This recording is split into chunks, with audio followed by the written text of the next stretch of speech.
Hello everybody and welcome to our mouldy hellhole of an accommodation here in central London. Well, we're actually in the East End, the old East End of London in Tower Hamlets, which is one of the most dangerous areas to be in London. We didn't realise that, unfortunately, until we booked this place. But today we're going to show you the reality of London in 2025. Through our eyes, there's going to be no filters, no crap, no fluff. This is where we're staying, £75 a night. You have a shared kitchen, which is basically entirely made of black mould. And then you have very narrow hallways. We'll bring you inside the room itself, just so you can have a look. Now it's a bit of a mess because we just checked in there, but have a look. Wow, 75 Great British pounds per night for this. It's basically a box room that is smells of cigarettes. But let's go outside. Let's go out to the streets of London and see. Expectations are not very high, to be honest. Now, in preparation of leaving the house in London, you want to remove all jewellery, everything that you love and hold dearly to yourself. Hide it away and make sure to close all of your bags.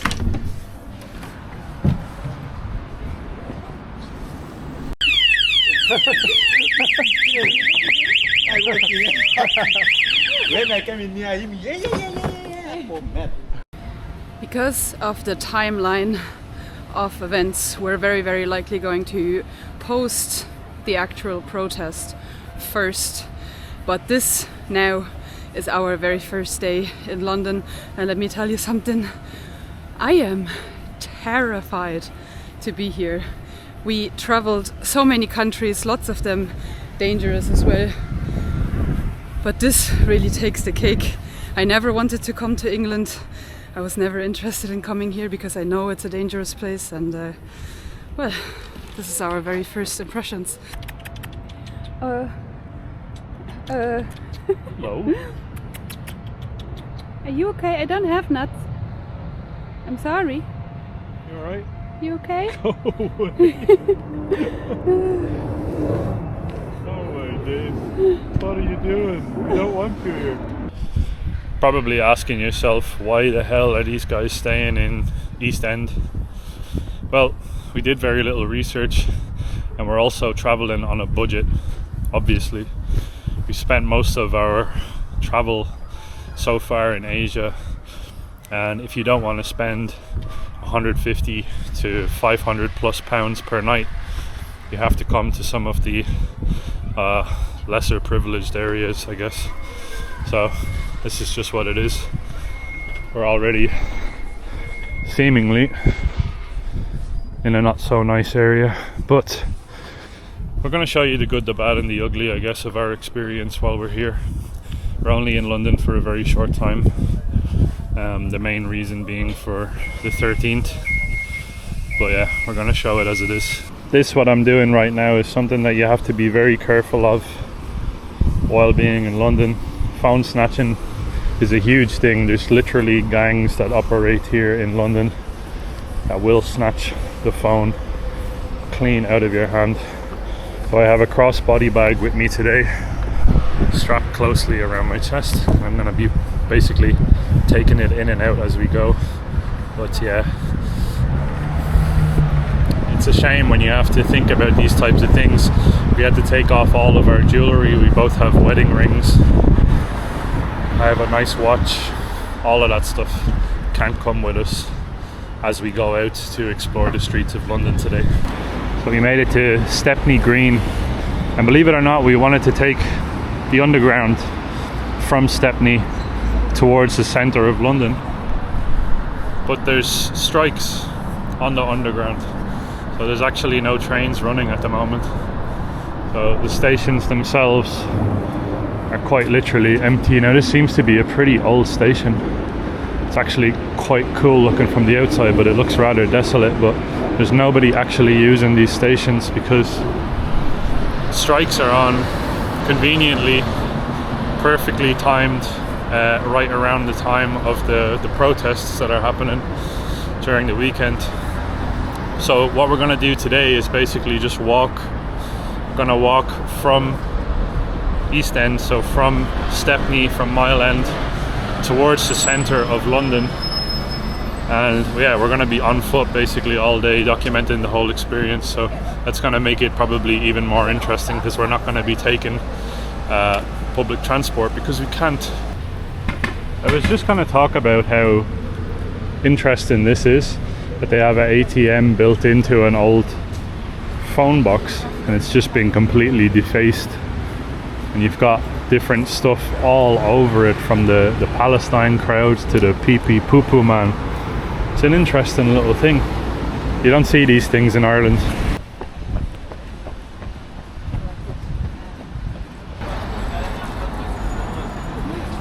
We made it to Whitechapel. I'm not gonna lie to you guys, man. Out of every 20 people, that we walk past, maybe 2 of them are actually English. It's a bit of a shock. We saw videos online about how bad the situation is here in London, but I didn't realise like the actual extent. It's a mad situation. This doesn't look any different. This area here with the markets, all of this stuff here. Now these have probably been here for quite a long time. I don't know. The last time that I was in London would have been in 2016, so it's quite a while ago. But these markets here, man, this looks like we just dropped ourselves into a slightly more developed, slightly cleaner India or Bangladesh or somewhere like that. Now, if you go to Delhi, you want to see Indian culture. If you go to Shanghai, you want to see Chinese culture. If you go to England, at least in London, from a tourist perspective, it's quite difficult to find people of English ethnicity, and I'm saying this really quietly because I'm scared that somebody's gonna try to hit me, basically, which I've never been scared like this while filming videos. Usually I'm quite open and I speak quite loudly, and I don't self-censor, but I censor. But in this area here, my God, try and find an English person. Just one. Oh, there's a lady here that might be of English descent. Holy. This is what you get when it's taken a little bit too far, I suppose.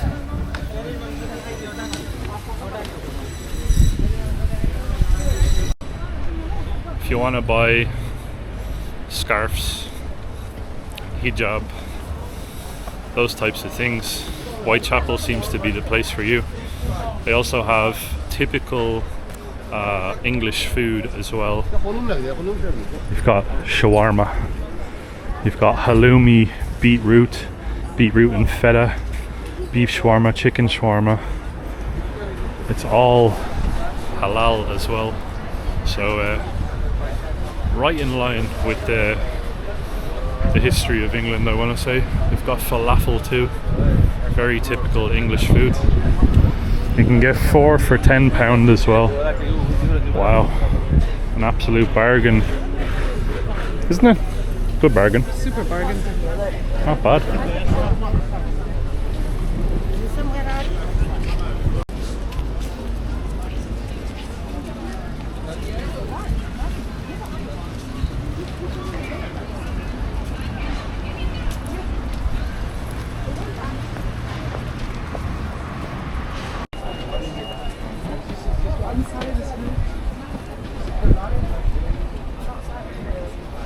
So that's the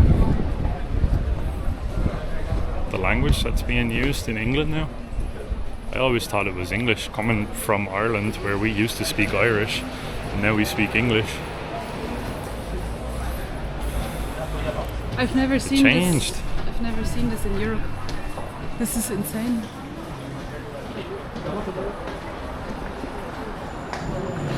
Usually in other European countries the sign would be English, French, you know, maybe Italian or German. This is insane. I don't even know what it is, to be honest. It seems to be like maybe Hindi or Tamil. Anyways, the strike that we were talking about is actually seems to be taking place from about 10 p.m. I think I got it wrong. There's a sign here.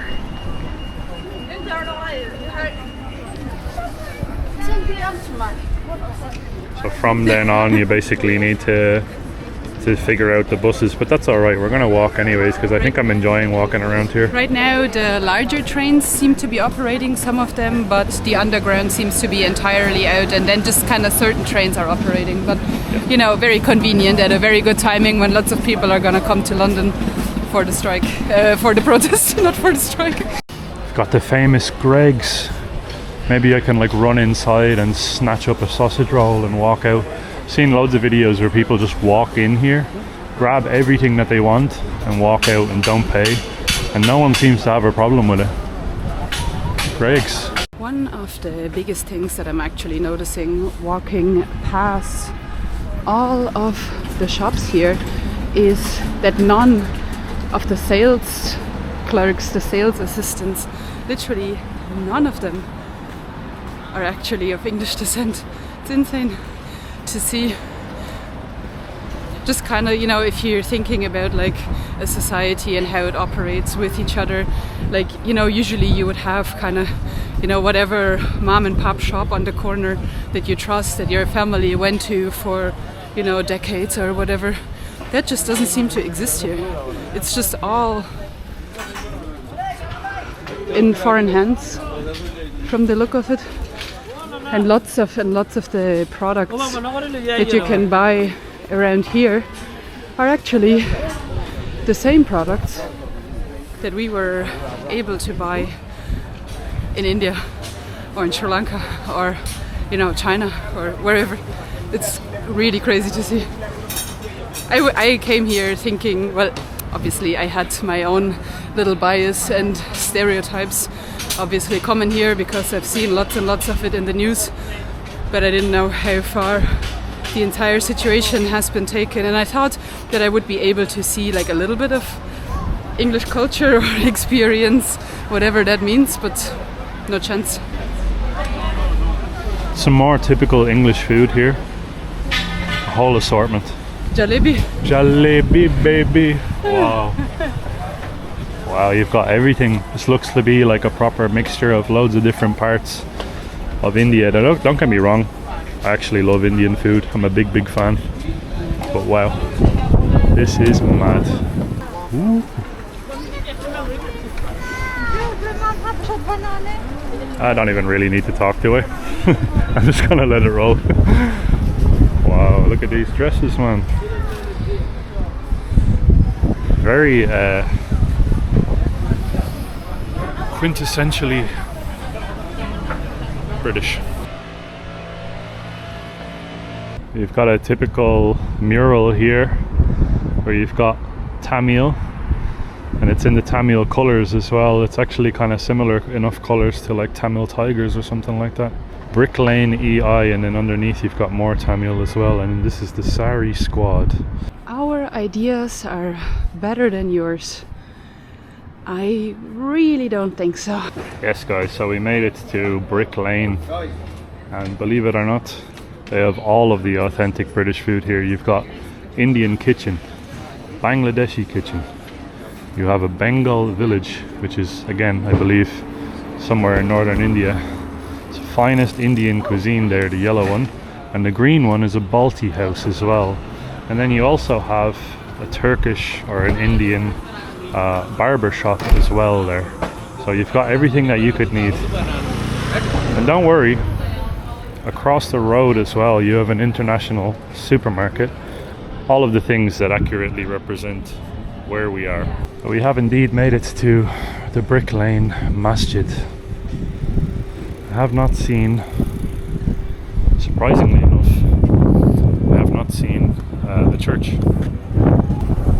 Man, this is a different world, honestly. You can see the street sign probably up there. I'll try and zoom it in for you guys, but wow. Ah yes, the Anarchist Book Fair in London.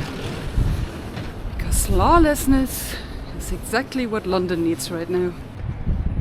I have to say, these old Victorian Georgian style houses as well, some of them are absolutely gorgeous. Well, we made it to Christchurch Spitalfields, and believe it or not, well, it's not actually hard to believe, but it's closed because England is very, very far removed from Christianity, it seems. This church is quite literally only open one day a week, and that is on Sundays for some services. But every other day of the week, this beautiful building is closed. What a shame. Just across the road from this beautiful chapel here, we've got the 10 Bells, which looks like a proper English pub. So I think we're gonna go inside and get ourselves a little bit of lunch here. Right, so apparently they don't have electricity in the pub. The tills and card machines and everything else are down at the moment, so we're gonna go in and have a look at the Spitalfields Market. That's a shame about that pub. We were hoping to get like our first authentic sort of English cultural experience. Maybe have a nice crispy beer, some English pub food. This is Spitalfields Market. Let's have a look, shall we? Can I try? Thank you so much. Thank you.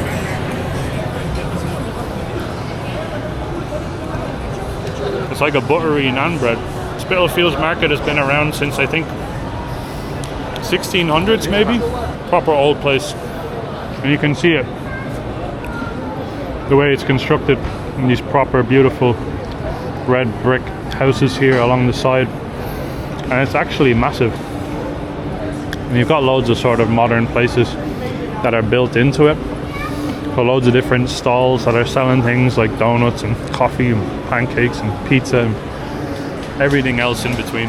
Inside the Spitalfields Market you've got the Merchant and Weaver. Now I've no idea about the history of this pub, but we're gonna sit down and try some traditional English food. We finally found some fish and chips and ploughman's lunch and a couple of different bits and bobs that seem to be actually English, so let's do it. Right, so an Irishman drinking a pint of Guinness here in London. I've never had Guinness in London, and this is going to be my first pint of beer here while we're here as well. £8, so £8 for a pint of beer. I don't know if that's good or bad or somewhere in between, but it's pretty damn expensive. Let's try it out.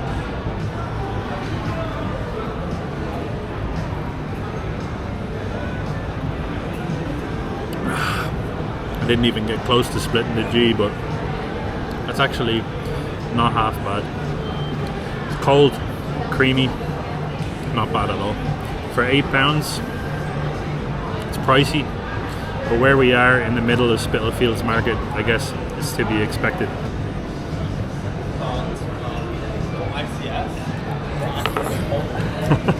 I hate Guinness. Now for lunch I ordered Ploughman's dinner? Lunch. Ploughman's lunch. Ploughman's lunch. If I was to read it, I would have said Ploughman's. It's the Ploughman's lunch. It's a pie with some chutney. Proper pork pie. Proper pork pie. Never had a pork pie in my life. This is the very first time. Putting some chutney on it, I guess. I don't know. Oh, it's cold. I thought this was going to be warm. It's very good though. Very nice. Actually, surprisingly nice. Chutney is, I think, like onions and maybe some apples or something like that. Some nice blue cheese in there too. It's been so long since we had proper blue cheese. Loads of different types. Like I think there's 2 different types of cheese in there. And then you've got sourdough bread as well next to the pork pie. And some apples. It looks amazing. Oh, that's actually really tasty. All of the people out there that always say that England doesn't have any good food, I think this is pretty good food. Yeah, pork pie. You can't come to England and not try one of those. And you also can't come to England and not try a fish and chips. So we went for the traditional fish and chips. There's actually like a big construction project that seems to be happening at the moment just somewhere above us right now, so we apologize if there's any construction sounds, but we've got proper fish and chips here. Nice homemade chips too. Tartar sauce and mushy peas. Try some of that tartar sauce with a chip.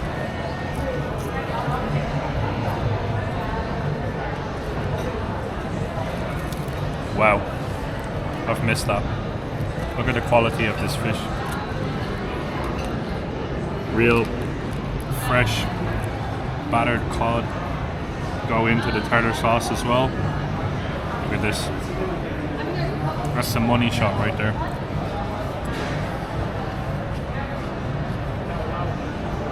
That's unbelievable. Fish and chips, pint of Guinness. What more could you want? Mushy peas. Never been a fan of peas. These are actually decent. What do mushy peas taste like?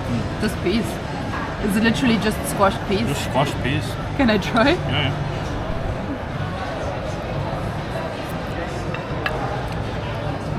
What's the problem with normal peas? I mean, it's good, it's peas, but like, why are they mushy? Total cost for all of this food, £17 for the fish and chips. I think it's £15 for the ploughman's lunch, £8 for my Guinness, and then I think maybe £2 or £3 for the Diet Coke. £4 for the Diet Coke. It's a pricey meal, but it's good food though. Some ASMR on that fish. This is top quality fish, very, very fresh. I think it's actually worth the money. And the tartar sauce just takes it to the next level.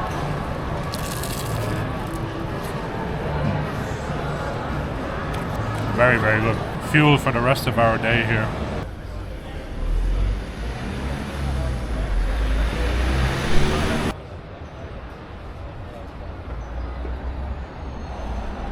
The iconic red buses. Something that a lot of people come for. The red buses, the red phone booths, the black cabs. This is England. Very nice. Backdropped as well by this crazy looking building. I don't even know what this is. We made it to the Tower Hill Memorial, World War II Navy Memorial. Check this place out.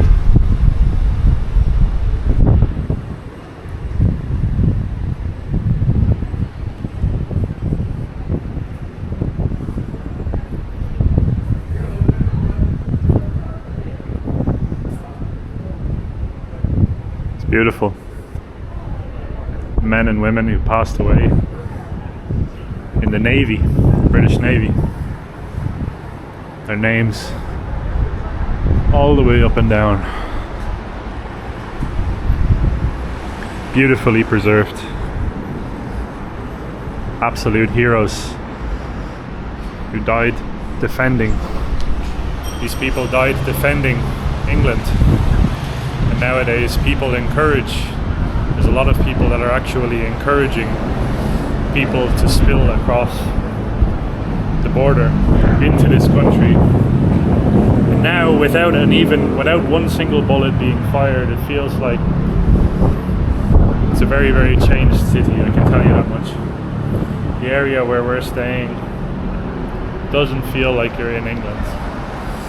The areas that we're in now, it's a little bit more touristy. You can see the vast majority of people that we come across are American tourists or tourists from other parts of the world. It's a sad state of affairs, and to be able to be here and see the names of these people who died defending this country, it's just quite sad.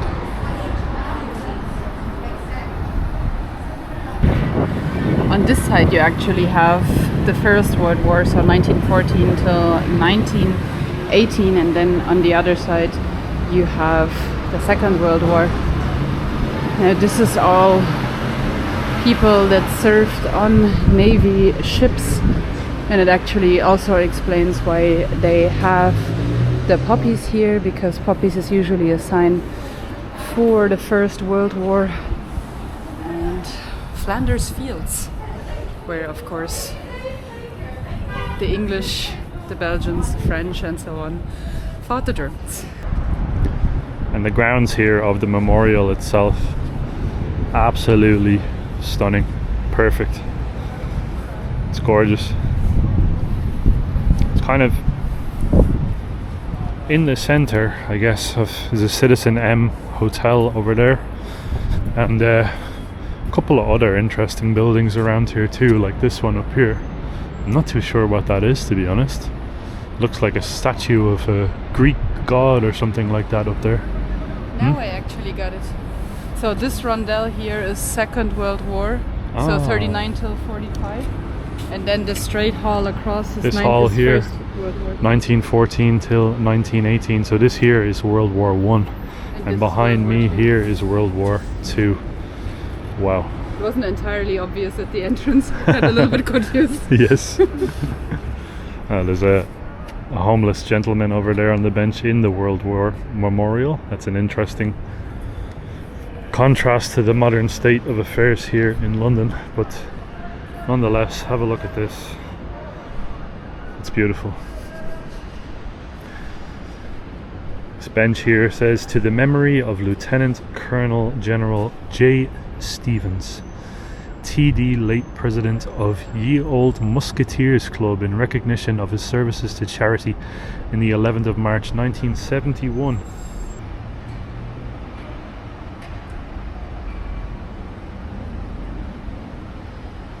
So many wars have been fought all over Europe, so much blood was shed, but coming from an Irish and a German in England, we kind of feel like this is the year, or kind of like the last few years are the years where we as Europeans really need to come together and start working together and start defending our home country, if I may say so.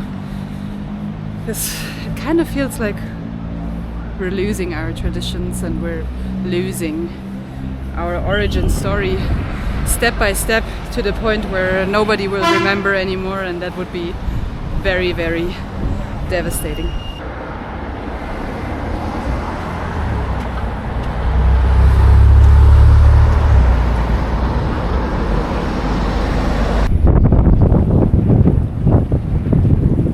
Abduct a few children or what? Made it to the Tower Bridge, the iconic Tower Bridge, of course.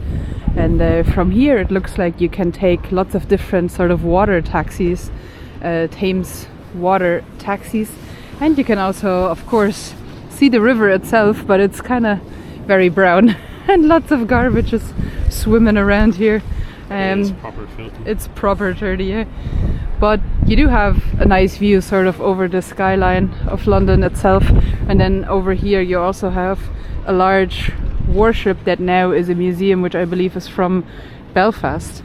So generally a cool place to come to, and you can sort of walk along here the pier, and then probably over there or over the Tower Bridge itself cross over to the other side. Of course you can take a bus, but walking is kind of nicer, I think, especially when you have a little bit of nice weather going, which is very rare in this area, so you definitely have to use it the second that the sun comes out. This type of stuff, by the way, I think is really disgraceful. There's a lot of homeless people in London, but if you are homeless and it's raining like it is right now, they've got these things here and they actually stop. They're made to stop homeless people from sleeping under the shelter, which, man, that is not nice. The London Wall dates back to about 200 AD, all the way back towards the Roman Empire. The history in this city is unbelievable. Tower of London in the back as well. Very beautiful. Although the weather not so much. In typical English fashion, we're stuck. We are literally stuck in the side of the road now. Torrential downpour. Oh man, this is grim. Oh. Nasty. Right everybody, so we made it back to our rundown flat in East End of London, and we just wanted to quickly put a cap on this video. We got caught in the rain yesterday. We had to come back and dry ourselves off, but London, Europe, the whole situation, it doesn't feel good right now. It actually feels like it's sort of at a boiling point, and this is the whole reason why we decided to come back and start making these types of videos. These types of videos are not intended to turn up the temperature or do anything to the temperature of the situation. We are simply here to record and show the actual reality of what it's like on the ground. London doesn't feel safe. It doesn't feel like the English people are getting the treatment that they deserve as natives of the country that they're in. It's a very shameful situation that this country is in, and we think that it is absolutely currently at a vital turning point in England and in Europe. With the recent assassination on Charlie Kirk, it's changed everything, and we can feel it, and everybody around us I think can feel it as well. The people that we are speaking to online and in person, my own family, our families, we can all feel it. It's not a nice situation to be in right now. It's all being done on purpose in our opinion. People are coming in. Our culture, our traditions and everything along those lines are being changed very, very rapidly. Cultures are being basically slowly but surely eradicated. We have left behind the traditional values of Christianity, which England was founded upon. English flag, the St. George's flag, the Union Jack.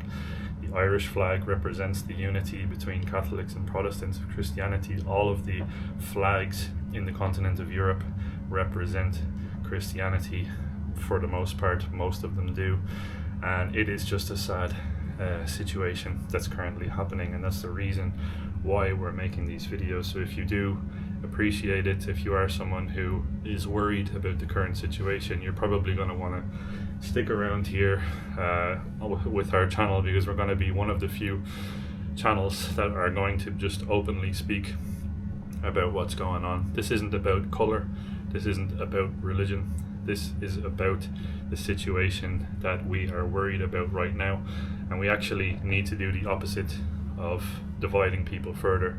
We need to come together, we need to go hand in hand together forward with hope for the future of this continent, of the country of England, the country of Ireland, France, Germany, Spain, Italy, Austria.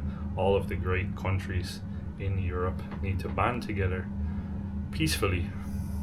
Let our voices be heard, don't be afraid, and we hope you enjoyed this video.